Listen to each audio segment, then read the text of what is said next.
What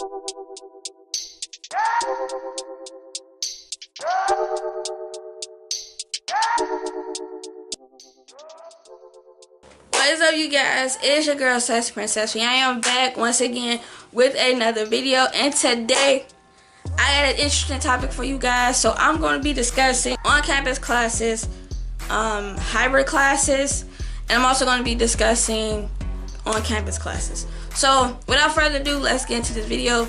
So today's video, y'all, I thought this topic would be a good video for me to do and for y'all to see, because I know there's a lot of people that's trying to get back into school, and I know school is about to start next week. I know for me it starts next Monday, and I'm kind of a little nervous because I don't want to go back too soon. Like, I just got off break a month ago basically, and I really didn't want to start just yet. But you know, for me, we're gonna start off with on campus first, because that's how it all began. So, and I'm gonna make a separate video about me being a transfer student, but that's a different video. So on-campus classes are very interesting, especially at a 14,000 students university. So with me, on-campus classes were a little much, because at that school I had classrooms that were 500 students. I had classrooms that were 200 students. I had one that was 80, I had one that was 60, I had one that was 40 students, and I'm not lying. Mind you, I had went to Indiana State, and them classes was huge, and I'm like, all of these people in one room? Like, yeah, it got to the point where sometimes I had to swipe my card just to get attendance, and that was in the 500 and the 200 classes. I was just like, yo, these are a lot of people, I can't do it.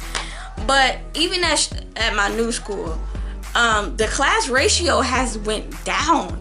Like, I had classes drastically 4 students. Like, literally, that was my smallest class ever.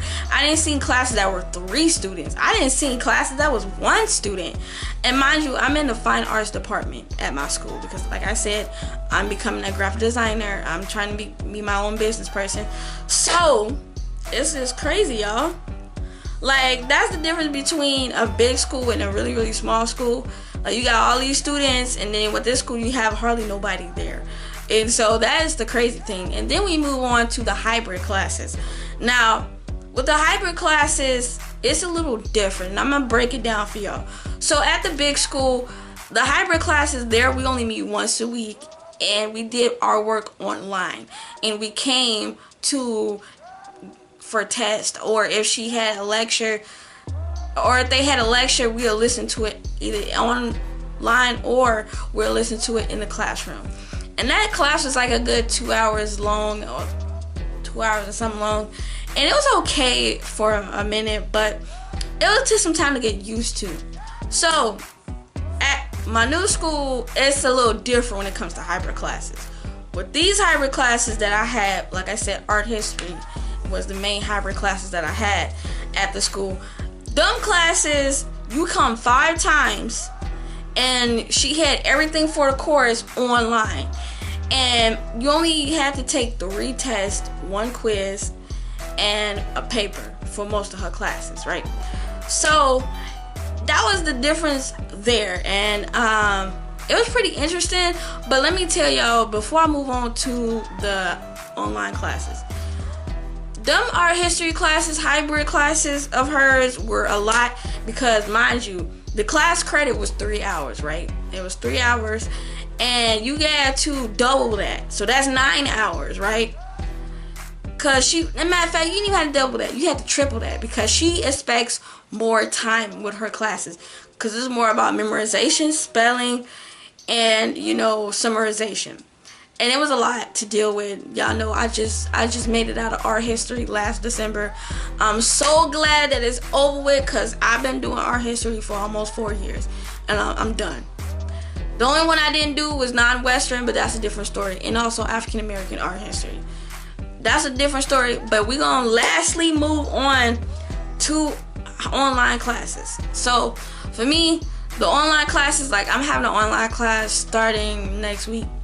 And with the online class, I'm not for sure how that is run yet, but I'm gonna let y'all know how she's gonna do it. Basically, you don't see her at all. You don't see her at all. And it's for any online classes. You don't see them. You don't see the professor.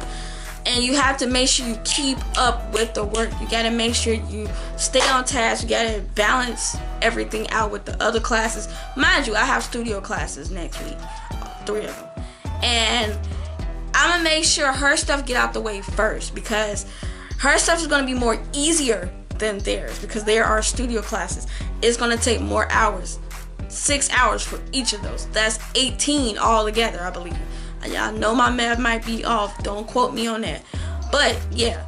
And that's how, you know, online classes are. You gotta make sure you stay on task. You gotta make sure you do the work on time. If you got questions, if the professor is actually there, you know, that's good. Like with her, she's actually there. She will be doing digital photography next week, and I can ask her if I got a question about her assignment. Like I said, I'm gonna make sure her stuff is done. But that's basically, you know, what online class is about. So if you guys don't know, these are what, you know, you can expect when you're going off to college and everything. Like I said, I'm doing a transfer video later on. So if you guys enjoyed this video, please give this video a big thumbs up. Make sure y'all subscribe, turn on the notification down below, and you know, hopefully I'll see y'all next time. Bye y'all.